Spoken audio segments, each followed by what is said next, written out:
They said she was too emotional, but they never asked why she cried in silence at night, why she smiled too brightly, too quickly, why she needed silence to feel safe, why she kept giving until she was empty. You see, emotional maturity isn't about not feeling, it's about feeling everything and still choosing to respond instead of react. If you listen till the end of this episode, you won't just understand what emotional maturity really means. You might finally stop apologizing for your emotions and start leading with them wisely. Welcome to Petunia Diaries, a soft, calming, feminine space where we rest, breathe, and our souls can just be. And this is today's voice note. I still remember that morning, the one when I was laying in bed, looking at the ceiling and thought, why does everything feel like too much? Every word felt like a wound, every silence like punishment, and worst of all, I didn't recognize myself anymore. That day I googled how to stop being so sensitive, but what I found instead changed my life.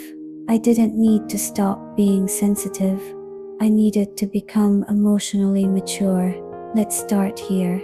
Being emotionally mature doesn't mean you stop feeling, but it means you learn to feel without flooding, to express without exploding, to sit with discomfort without needing to fix, flee, or fake.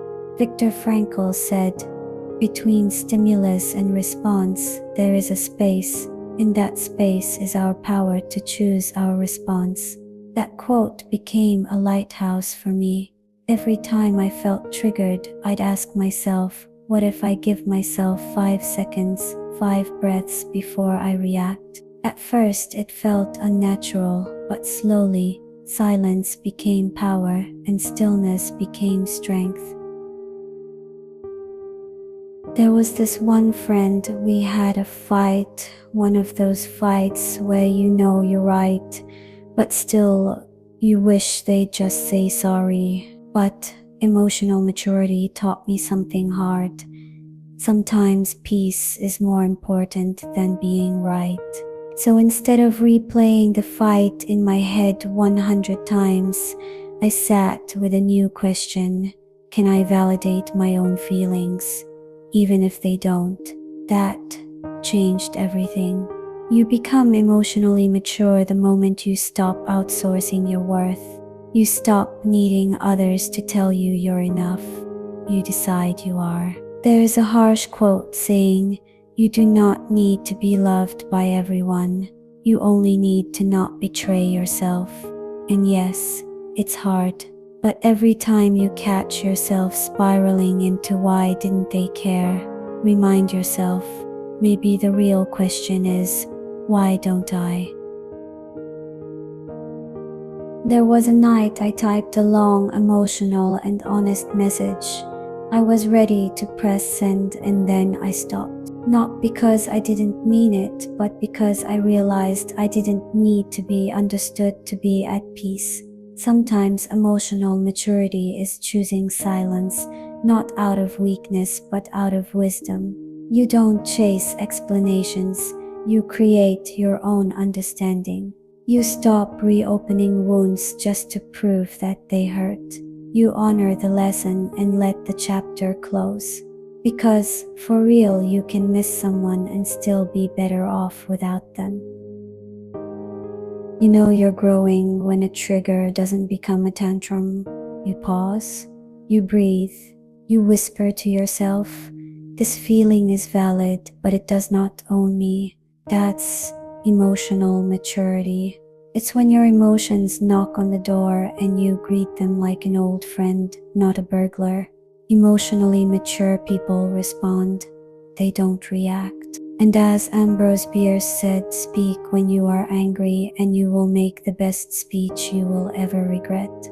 Emotionally mature people don't ghost others when they're overwhelmed. They communicate boundaries with grace. They say, "I need a moment," instead of slamming the door. When I started becoming emotionally mature, my love life changed. I stopped confusing intensity with intimacy. I stopped mistaking attention for affection, and I started asking, does this relationship feel peaceful or do I just feel addicted?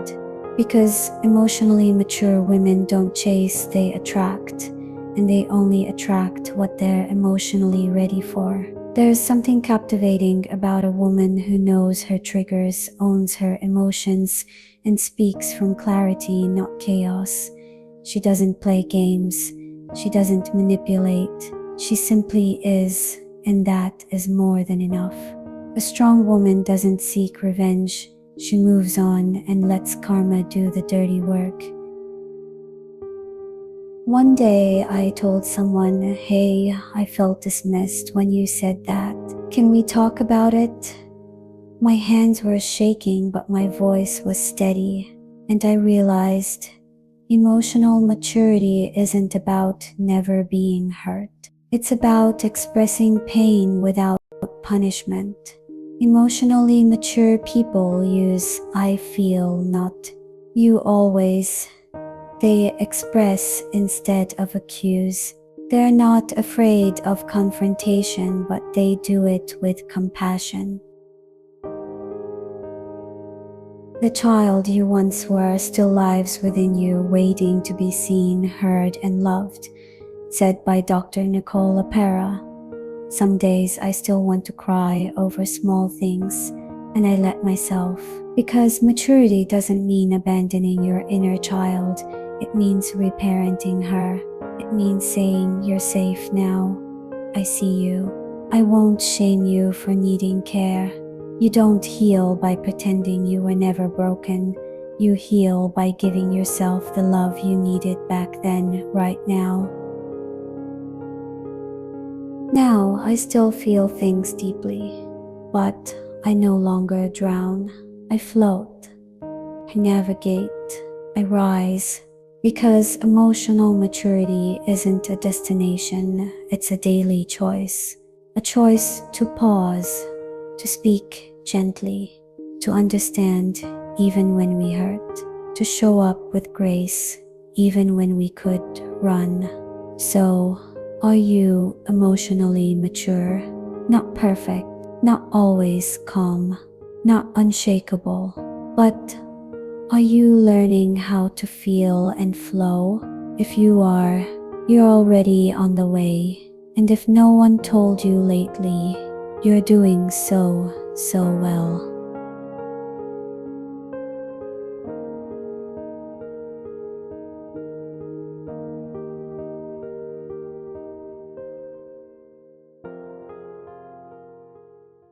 If this spoke to your heart, I would love for you to subscribe, leave me a little note in the comments, or just send some love. Your presence here is a gift, and I'm so grateful you chose to spend your precious time with me.